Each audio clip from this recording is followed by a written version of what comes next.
Tanzania ambako chama kikuu cha upinzani Chadema kinaonekana kimekumbwa na mpasuko wa aina fulani kuhusu sera mpya ya chama hicho ambayo waitwa Kiingereza no reforms no election, kwa maana ya kwamba pasipokuwa na mabadiliko katika sheria za uchaguzi hakutakuwa na uchaguzi katika nchi ya Afrika Mashariki ambayo inafanya uchaguzi wake mkuu Oktoba mwaka 2025.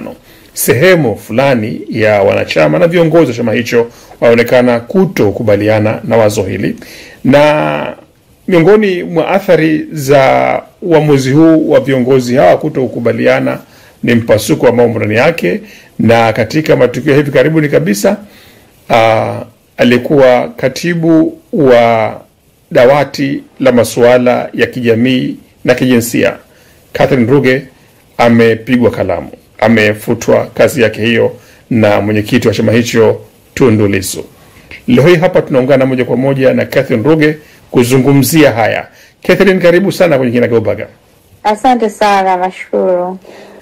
Uamuzi wa kufutwa nafasi yako uliokuwa unaishikilia ya dawati la masuala ya kijamii na kijinsia umeupokeaje? Sikushtuka sana, kwa sababu nilitarajia kwa namna mazingira yalivyokuwa, kwa sababu nilishaona siku 5 mbele mwenzangu alikuwa ameondolewa kwenye nafasi yake, ambaye pia ni mjumbe wa secretariat, lakini ni katibu wa secretariat ambaye pia alikuwa na msimamo kama wa kwangu. Lakini pia siku 4 kabla ya kuwa nimeondolewa kwenye nafasi yangu, ambayo ni mtaalamu wa masuala ya jinsia au gender expert, nilipigiwa simu na katibu mkuu akiniambia niweze ku-resign. Nikamwambia nitamrudia, na baadaye nikamwambia sioni kosa langu, kwa hiyo mimi nitaendelea kuitumikia nafasi yangu. Hilo nawaachia ninyi mamlaka ambayo mliniteua. Kama mnataka kunitengua au ku-revoke my appointment, then I'll be waiting and I'm ready to be disappointed. Maana yake ni kusema kwamba nilikuwa nimejiandaa kisaikolojia. Kwa hiyo sikushtuka, lakini kilichonishtua ni utaratibu uliotumika. Kabla tujakwenda katika utaratibu ambao umetumika, Catherine, unasema kwamba kumbe kabla ya hapo ulishatakiwa na katibu mkuu kwamba ujiuzulu mwenyewe katika nafasi yako. Yes.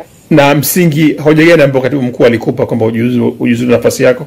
Hoja ni kuwa kwenye hilo kundi la G55 na kwamba mimi ni mjumbe wa secretariat, kwa maana ya collective responsibility. Sikupaswa kuwa kwenye kundi lolote ambalo linajadili mambo yanayoenda tofauti na msimamo wa chama. Kwa hiyo ndio ilikuwa hoja, kwa maana ya uwajibikaji wa pamoja. Uwajibikaji wa pamoja, kwa sababu wewe ni mjumbe wa secretariat ya chama, kwa hivyo hupaswi kuwa katika sehemu yote ambayo iko kinyume na msimamo wa chama ambao upo na unafahamika. Ndivyo ninaofahamu unavyokusudia, si ndio? Sahihi. Sasa sahihi. Naam. Lakini pia mimi sio tu mjumbe wa secretariat. Pamoja na kwamba mimi nilikuwa mjumbe wa secretariat, lakini mimi ni mgombea. Kundi hilo lilikuwa linaundwa na wabunge, na wagombea, watu waliogombea mwaka 2020, waliosimama majimboni. Kwa hiyo pamoja na kwamba mimi ni mjumbe wa secretariat, lakini bado mimi niligombea jimbo la Serengeti 2020. Kwa hiyo mijadala inayowahusu wagombea, sidhani kama sipaswi kushiriki pamoja mimi ni mjumbe wa secretariat, because at the end of the day mimi ni mgombea na interest ya ugombea. Mimi ni aspirant 2025. You see? Kwa hiyo kuna namna na mimi napaswa kujadili hayo mambo, kwa sababu mimi ni beneficiary. Na kuelewa kwamba ni sehemu ya watu ambao wanahamu kwamba wagombea wa uchaguzi unaokuja, uchaguzi ambao chama chako kimsingi kimeshasema kwamba hakitoshiriki, na sio tu kwamba hakitoshiriki, ni kila upinga kuwepo kwake. Yaani sio kwamba hakitoshiriki. Unajua kuna mambo hapa yanachanganya. Kuna kutokushiriki na kuzuia uchaguzi. Chama chetu kinasema uchaguzi, tutazuia uchaguzi. Lakini ukiangalia hakuna strategy ya kuzuia uchaguzi. Unazuia uchaguzi huko nje ya mchakato wa uchaguzi. Kwa sisi tulikuwa tunashauri namna bora ya kuzuia uchaguzi ni kwamba lazima uwe ndani ya mchakato. Uwe unawagombea, uwe una mawakala ambao wanaweza kusaidia kuzuia uchaguzi. Sasa you are out of the whole process ya uchaguzi, election process. Unazuiaje?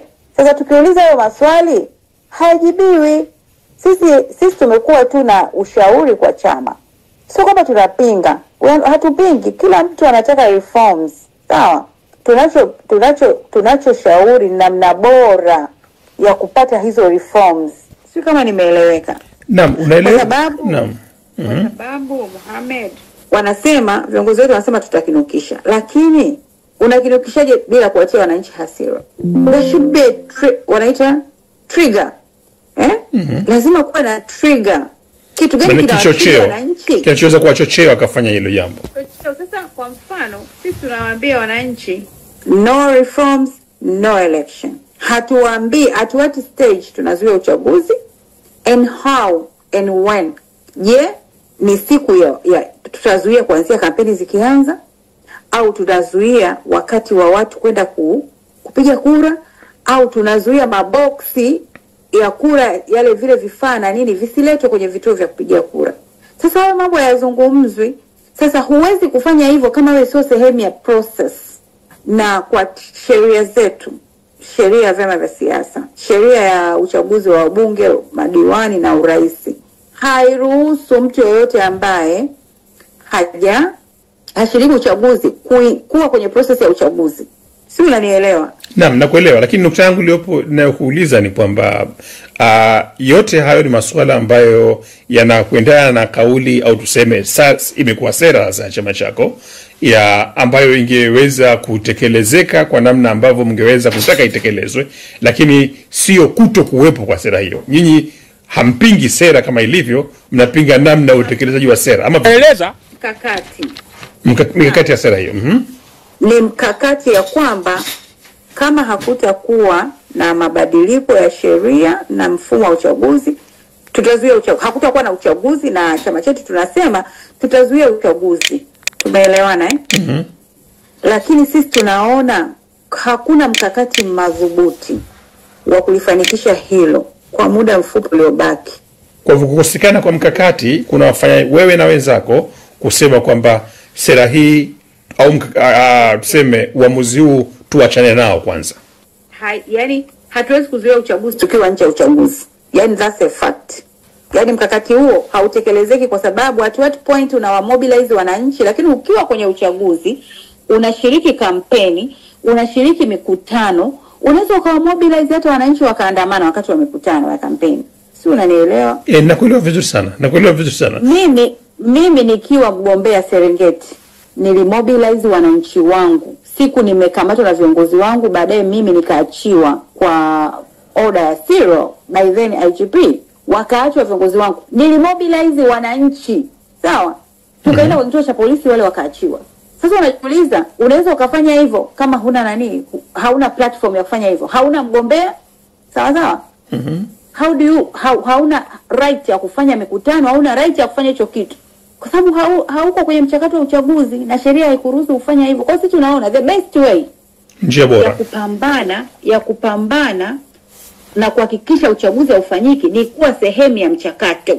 Kwa sisi tunaona mkakati wa kuzuia uchaguzi actually haupo, na kusema kuzuia uchaguzi tukiwa nje ya uchaguzi, hicho kitu ni ndoto, haiwezekani. Naam. Sasa unasema wananchi utawahamasisha, watakinukisha. Nini kitawatia hasira? Wananchi watapata hasira wakibua uchaguzi kwenye maeneo yao. Umeelewa Naam. Lazima kuwe na hasira. Sasa huwezi kusema utazuia uchaguzi kwa nje ya mchakato wa uchaguzi unless chama chetu kituambie kuzuia uchaguzi maana yake ni kutokushiriki uchaguzi, kususia. Kama ni hivyo it's okay, tutaelewa. Ili sasa tukae tutulie, kutuambia kwamba tutazuia uchaguzi, yani that's a dead on arrival mission. Unadhani ni kazi ni jambo ambalo halitowezekana kabisa. Haya, Catherine, wenzenu wale upande wa pili wa kambi hii ya chama chako wanawatuhumuni nyinyi kwamba mnatumiliwa sasa na chama tawala au watawala au mfumo tuseme wa utawala kuweza kuivunja kabisa hii kampeni ya no reform no election. Una maoni gani kuhusu hili?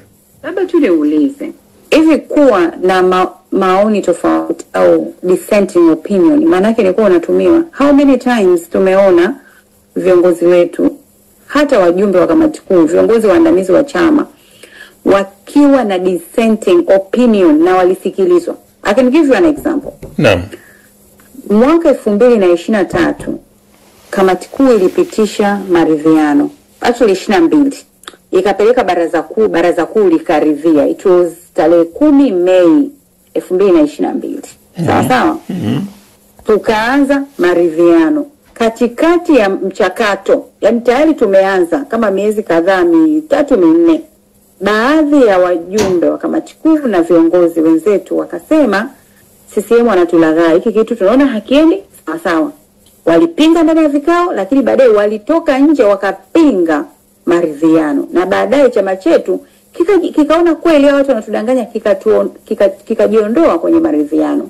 Sasa je, sisi tuseme kwamba hao watu walitumika kuvuruga maridhiano ili Chadema isipate reforms, ili nchi isipate reforms? Kwa sababu moja ya agenda za maridhiano ilikuwa kupata tume huru ya uchaguzi pamoja na katiba mpya. Kwa hiyo sisi lebo wale viongozi ambao walikuwa na mawazo tofauti mpaka ikapelekea chama kujitoa kwenye maridhiano, je, walikuwa wanatumika na mfumo? Walikuwa wanatumika na CCM?